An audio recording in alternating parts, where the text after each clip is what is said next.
ირაკლი ხუსკივაძემ დღეს სასამართლოს ხდომათა დარბაზში განმარტა, რომ აკვეთი ღონისძიების გამოყენების როგორც ფორმალური, ასევე ფაქტობრივი საფუძვლები არსებობს. შესაბამისად, მოსამართლემ საჭიროდ მიიჩნია, რომ დაკავებული 47 წლის მამაკაცი შოთა ქარუმიძე სწორედ პატიმრობაში დაეტოვებინა და დაეკმაყოფილებინა პროკურატურის შუამდგომლობა. მოსამართლემ თქვა, რომ არსებობს საფრთხე მოწმეებზე გავლენის მოხდენის, ასევე მტკიცებულებების განადგურების მიმალვის საფრთხე არსებობს და დანაშაულის ხელახალი ჩადენის, რადგან იბარაუდა მოსამართლემ, რომ რადგან წარსულში ნასამართლები არის ბრალდებული პირი, შესაძლოა სადოს მან მიმალვა და ეს იყო მიზეზები, რის გამოც მიიღო გადაწყვეტილება, რომ პატიმრობაში უნდა დაეტოვებინა 47 წლის ბრალდებული. თავად ბრალდებულმა დღეს მცირე სიტყვით მიმართა სასამართლოს, მან განუმარტა მოსამართლეს, რომ ის თანამშრომლობს გამოძიებასთან, მას შეეძლო რომ არ მიეცა გამოძიებისთვის, მაშინ როდესაც მოწმის სახით გამოიკითხა ჩვენება, თუმცა მის ხელთ არსებული ინფორმაცია მიაწოდა საგამოძიებო უწყებას, როგორც ბრალდებული, ასე ამ დროისთვის გამოკითხული ბრალდებული ამ ეტაპზე არ არის, საქმეში არ დევს მისი ჩვენება როგორც ბრალდებულის, ასევე განმარტა ბრალდებულმა მამაკაცმა, რომ მას ყავს დედა, რომელიც არის შეუძლოთ და მნიშვნელოვანი არის, რომ ის იყოს გარეთ, იყოს თავისუფალი, რადგან ერთადერთი მარჩენალი სახლში არის სწორედ თავად. ამიტომ დაცვის მხარე დღეს 80,000 ლარს თავაზობდა სასამართლოს გირაოს სანაცვლოდ თავისუფლებისთვის, თუმცა მოსამართლემ დაკავებულ მამაკაცს პატიმრობა შეუფარდა. ჩემი არის რა ძალიან ცუდად ეს მახრად ინვალიდი არის რა, მაგასაც თუ გაითვალისწინებთ, ხა ჩემო მუჭის გადაადგილე რა. ხა მაგასაც თუ გაითვალისწინებთ, ხა მიიღებთ ასე ვთქვათ ინფორმაციის სახით, როგორც კი არ მისცეს იურიდიული ტერმინოლოგიით შემოსილი. ერთადერთი მაგას ვდავაფრე. ნარჩენი თანამშრომლები, ვარ გონდა თანამშრომლობა, პრობლემა. დუმის უკრებას ამოიჩენია, ასე არის 1000 ის, რომელიც ჩემთვის ცნობილი იყო, რომელიც ასევე გამიცადეს და ასევე ცნობილი გახდა თვითონ კადმიზეც, მაგრამ არაფრით ესეთი თავისებურია, ფილიკიც სწავლობდი თანამშრომლობა. ამიტომ მიმალვის და იმის საშიშრობას, მე ვერ ხედავ, მაგრამ ეს მისო თქვენ შეხედულები გეკეთებთ. როგორც ბრალდებული თავისუფლად გამოკითხვის ოფში უდიდებს, დანაშაულებული ქმედების შემდგომ იგი მიემგზავრებოდა უცხო სახელმწიფო საზღვრისკენ. ვინაიდან იფიქრა, რომ შესაძლოა მის ქმედებაში დანაშაულის ნიშნები გავლენა. შესაბამისად არსებობს ეს საფრთხეც, მიმავლის საფრთხე და რაც შეეხება ახალ დანაშაულის ჩადენის საფრთხეს, ამ შემთხვევაში ჩვენ ვიშველიებთ და მხედველობაში ვიღებთ ბრალდებულის წარსულ ნასამართლობას. მოქმედი ნასამართლობა აქვს მას, ასე ვთქვათ, იგი გასამართლებულია განსაკუთრებით დანაშაულის ჩადენისთვის და სასამართლოს მიაჩნია, რომ არა მხოლოდ იგივე კატეგორიის დანაშაულის ჩადენის საფრთხე არსებობს, არამედ ზოგადად განსაკუთრებით დანაშაულის ჩადენის საფრთხე მომდინარეობს ბრალდებულისგან. შესაბამისად, ამ გარემოების გათვალისწინება სანამ საქმეზე საბოლოო გამოძიება გასცემს მიკითხველზე პასუხს რაც მართალ შემაჯამებელი გადაწყვეტილების მიღებამდე სასამართლოს მიაჩნია, რომ ბრალდებულის მიმართ აღკვეცმასიების სახით პარტნიორობა უნდა იქნეს გამოყენებული.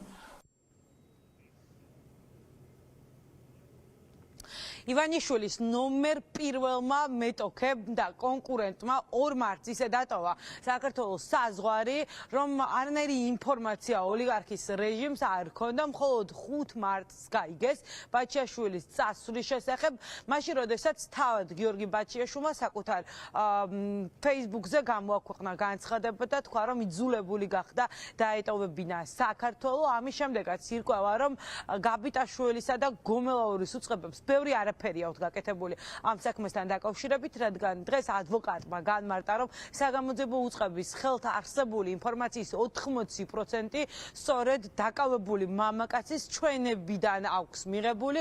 შესაბამისად, შოთა ქარუმაძე რომ ვერ ეპოვა საგამოძიებო უწყებას, ვერანაირ ინფორმაციას გიორგი ბაჩიაშვილი საზღვრის კვეთასთან დაკავშირებით შეიძლება ითქვას, რომ ვერ მოიპოვებდა, რომ მოესწრო შოთა ქარუმაძეს და დაეტოვებინა ქვეყნის საზღვრები გადასულიყო თურქეთში, რადგან გამოძიებას აქვს ინფორმაცია, რომ სწორედ თურქეთისკენ მიმავალ გზაზე დააკავეს საგამოძიებო უწყების წარმომადგენელმა 47 წლის მძღოლი, ვინც გიორგი ბაჩიაშვილს ეხმარებოდა, რომ დაეტოვებინა საქართველოს ტერიტორია. სხვათა შორის დღეს პროკურორს არ ჰქონდა კითხვაზე პასუხი, როგორ აიღო რუსეთის მოქალაქე გიორგი ბაჩიაშვილმა მეორე პასპორტი რუსეთის სახელმწიფოსი, რითაც დატოვა შემდეგ სომხეთის ტერიტორია. მხოლოდ ის გითხრა, რომ $30,000 მიიღო 47 წლის ბრალდებულმა ბაჩიაშვილისგან დახმარების სანაცვლოდ. ადვოკატმა კი კიდევ ერთხელ განმარტა, რომ დაკავებული მამაკაცი ბაჩიაშვილის მამის საწინააღმდეგო ჩვენებას არ აძლევს საგამოძიებო უწყებას. ის მხოლოდ ვარაუდობს, რომ შესაძლოა ბაჩიაშვილის მამა ყოფილიყო ის მესამე ადამიანი, ვინც ბაჩიაშვილს დააკავშირა.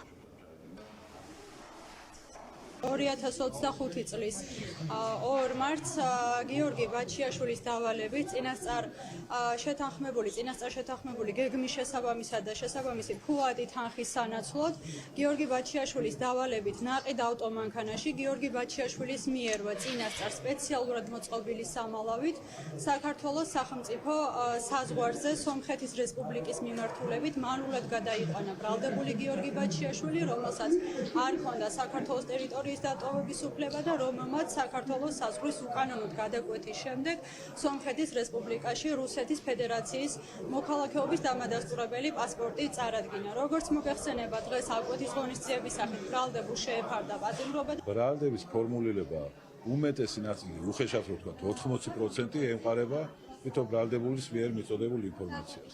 სხვა ისეთი ღირებული მტკიცებულება საქმეში ამ ეტაპისთვის კიდევ ერთი არ არის. ხელს ადებს გიორგი ბაჩიაშვილის მამას დაკავებული მამა. ვერ ადებს, ვერანაირად ვერ დაადებს, იმიტომ რომ იმავე გამოკითხვაში აცხადებს, რომ მას გარდა ბაჩიაშვილისა არავინ არ შეხვედრია, არავინ არ უნახია.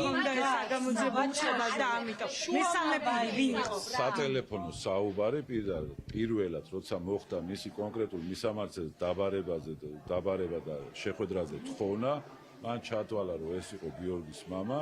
მისი ხმის ტემბრიდან გამომდინარე. როგორ გაგეპარათ ბაჩიაშვილი? პრაქტიკაზე ვიყავი დარბაზში მეთქი რეუნები. პრაქტიკაზე რის პრაქტიკაზე იყავით? სუსიდან ხარ, სუსუდან თუ ის ადვოკატურით. მაჩვენეთ აბა თქვენი პრაქტიკას გავდივარ ჯერ და რომ ექნება გაჩვენე. ბაჩიაშვილი როგორ გაგეპარათ? არ გამპარვია არავინ და გეუბნები. ფაქტია რომ გაგეპარათ ეს ადამიანი საქართველოში არ იმყოფება. გაბრეზებულია ბატონი ვახტანგ გომელაური.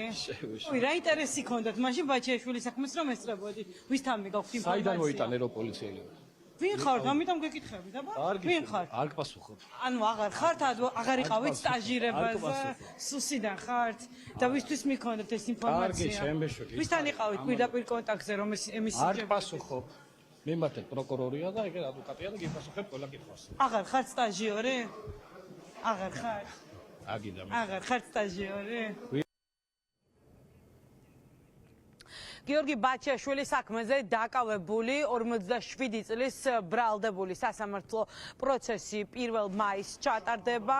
არ არის გამორიცხული, რომ ამ დღეს მას სასამართლოს ესაუბროს საქმის დეტალებთან დაკავშირებით. დღეს მას არ უსაუბრია, არ მიუწოდებია დამატებითი ინფორმაცია სასამართლოსთვის. ბაჩიაშვილის საქმის განხილვა კი აქტიურად მომდევნო კვირიდან განახლდება საქალაქო სასამართლოში. მთავარ საქმესთან დაკავშირებით მომდევნო კვირას მოსამართლე გადაწყვეტილების გამოსაცხადებლად უნდა გავიდეს.